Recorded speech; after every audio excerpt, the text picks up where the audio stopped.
En Arauca, 92.3 FM. Saravena, 98.3 FM. Radio Nacional de Colombia. Nos enteramos de lo que está pasando hoy,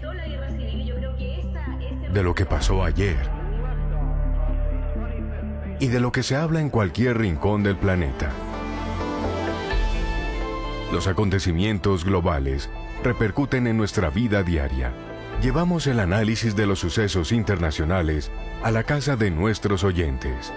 Aquí comienza El Mundo es un Pañuelo. Increíble que, como dice Claudia Vaca, estemos pagando 3 veces lo que paga la Unión Europea por una vacuna de AstraZeneca. Creo que no nos perdonarían los oyentes que dejáramos a un lado el debate suscitado por la decisión precisamente de la Unión Europea de restringir el ingreso de ciudadanos de otros países. Como sabemos, por ahora no podremos hacerlo quienes estemos vacunados, por ejemplo, con las vacunas rusa y china. En este sentido, ha cogido fuerza la idea de establecer un pasaporte sanitario semejante al que en su momento se adoptó para evitar la expansión de la fiebre amarilla. Conversamos sobre el tema con Víctor Corso. Él es un experto en derecho internacional. Lo contactamos desde México porque allí ha venido publicando en un canal de YouTube análisis sobre la crisis sanitaria a la luz del derecho internacional. Es bueno saber que desde el siglo pasado existe un reglamento sanitario internacional. El reglamento sanitario internacional va a sentar las bases de cooperación a nivel mundial para que los estados puedan establecer los canales de cooperación, reconocer cuál es el comportamiento que los mismos deben de adoptar cuando estamos hablando de esas emergencias que van a superar y van a rebasar todas las fronteras nacionales.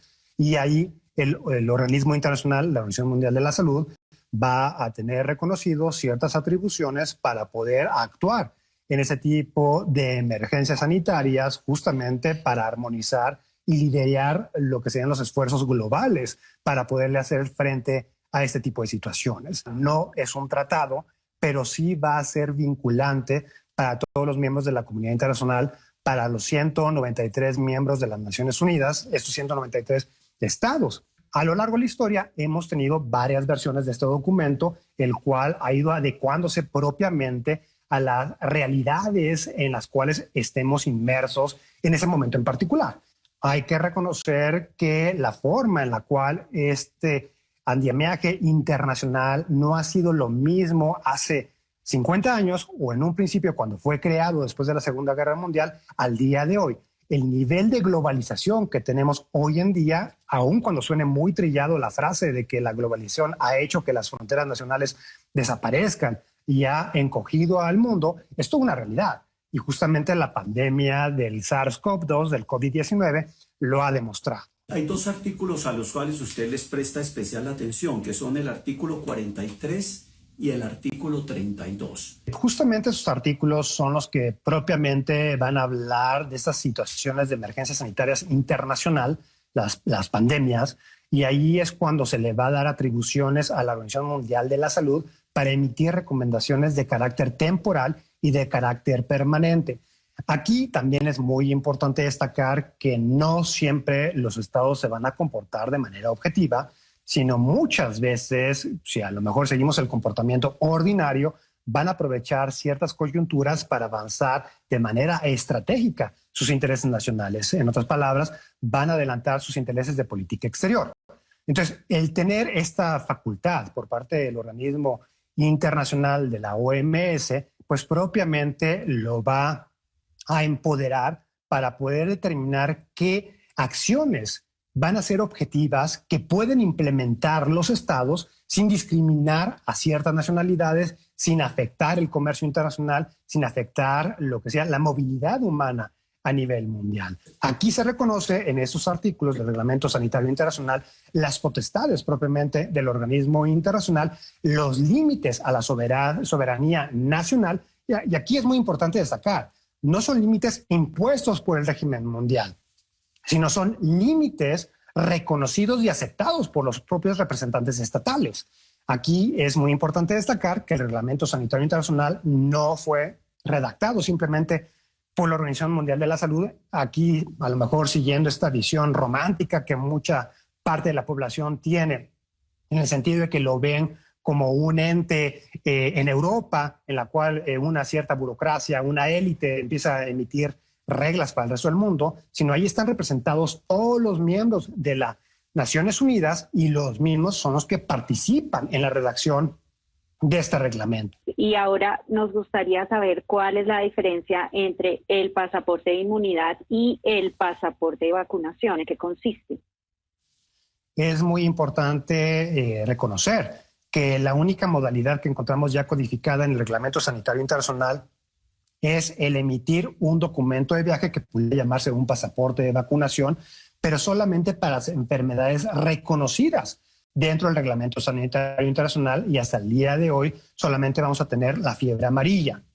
Entonces, los esfuerzos que estamos viendo hoy en día para el tema del coronavirus, del COVID-19, van a ser meramente esfuerzos locales donde se van a establecer ciertos requisitos o se va a habilitar un documento o una aplicación electrónica donde se puede verificar que el individuo que la porta, pues básicamente ya está inoculado en contra del virus del SARS-CoV-2. Y de esta manera es una medida de autoayuda que los estados están implementando para poder reabrir sus actividades económicas y poder facilitar lo que sería el ingreso de ciertas personas a los cuales van a representar un riesgo menor.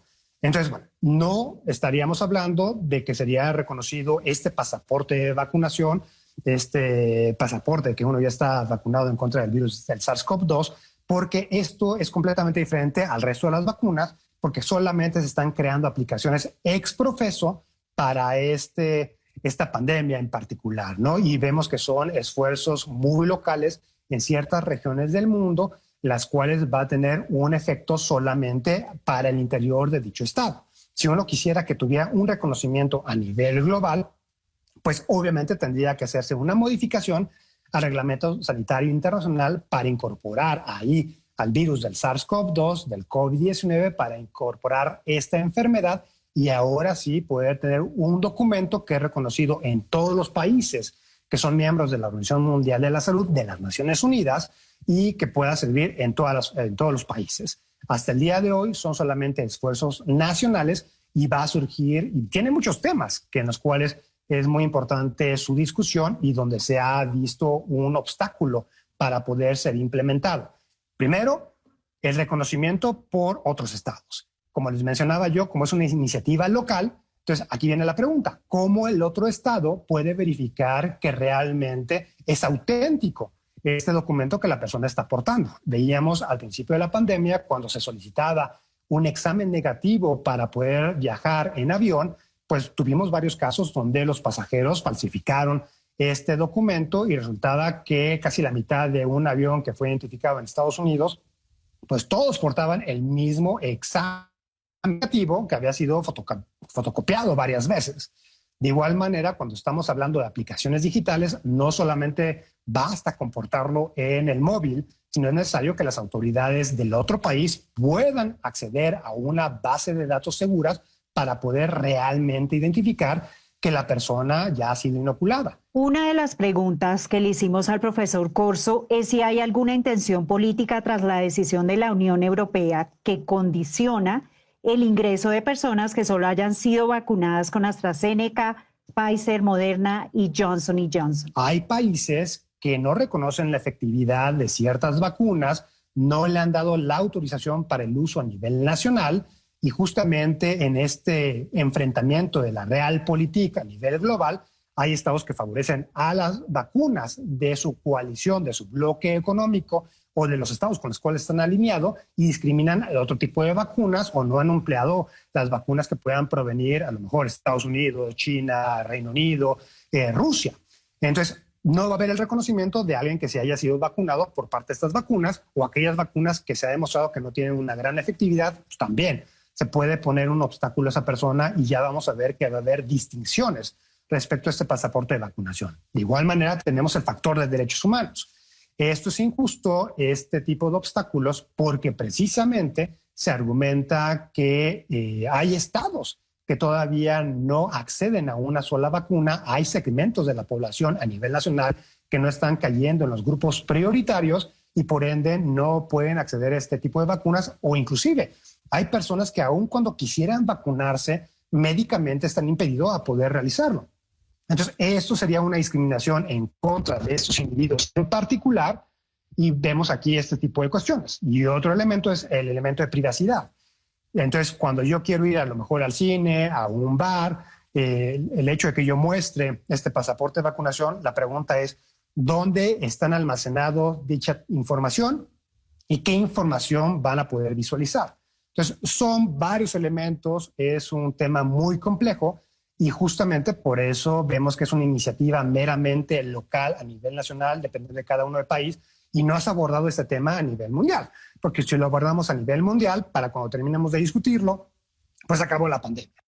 Nos ha explicado el profesor Corso que la restricción de la Unión Europea a personas que hayan recibido dosis rusas o chinas implica un riesgo en materia de derechos humanos, no solo porque las discrimina en materia de salud, sino también porque no hay claridad sobre el uso de la información que se está pidiendo a los viajeros o a los migrantes. La otra dimensión del tema es de carácter geoestratégico y tiene relación con lo que se ha dado en llamar la diplomacia de las vacunas. Obviamente estamos viendo el enfrentamiento que se ha replicado en el ámbito comercial y geopolítico, donde Europa está alineada con Estados Unidos, y justamente este bloque, pues sí, se está viendo ahorita enfrentado por esta diplomacia de vacunas frente a lo que sería Rusia y China.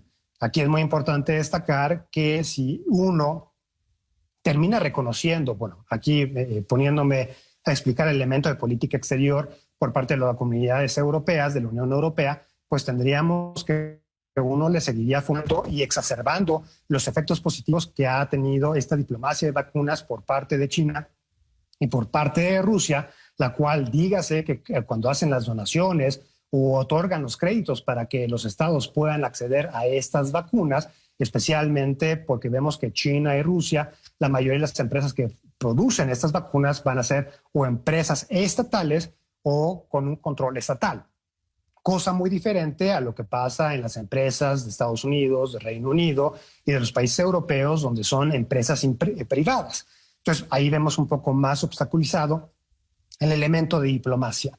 Pero bueno, si Estados Unidos y la Unión Europea le siguiera el juego en la cual reconocen la efectividad de la vacuna china y rusa, pues justamente estarían afianzando esta buena imagen que están teniendo. Y de igual manera es muy importante destacar que estas vacunas que están llegando por parte de China, de Rusia, como parte de esta diplomacia de vacunas, pues van a tener con condiciones o con favores que se está pidiendo a las autoridades nacionales en el sentido de que puedan alinearse políticamente a cierto tema en particular, están comprometiendo quizás votos en Naciones Unidas o el acceso favorable a inversionistas extranjeros de dichos países, y esto veríamos que ahí se vería promovida y favorecida y literalmente estarían jugándole o haciéndole el juego a estos países. Entonces vemos que es un choque geopolítico entre estos bloques. Para despedirnos, quiero hacerme eco de lo dicho por el director de la Organización Mundial de la Salud. Lo recojo porque creo que sintetiza bien el espíritu que debería mover la acción internacional que se requiere para contener la pandemia del COVID-19. Ha dicho el director de la Organización Mundial de la Salud: AstraZeneca es la única compañía que se ha comprometido a no usufructuarse con la vacuna del COVID-19 durante la pandemia. Hasta ahora, agregó, es el único desarrollador de vacunas que ha hecho una contribución significativa para la equidad en la vacunación porque ha compartido su tecnología con otras compañías, incluyendo, por ejemplo, la SK Bio en la República de Corea y el Instituto Serum de la India, que están produciendo, esos dos nomás, óiganlo bien, el 90% de las vacunas que están siendo distribuidas a través del mecanismo multilateral COVAX. Señoras y señores, muchas gracias por habernos acompañado hoy en El Mundo es un Pañuelo. Les esperamos el próximo domingo a las 2 de la tarde. Que tengan todos y todas un feliz descanso.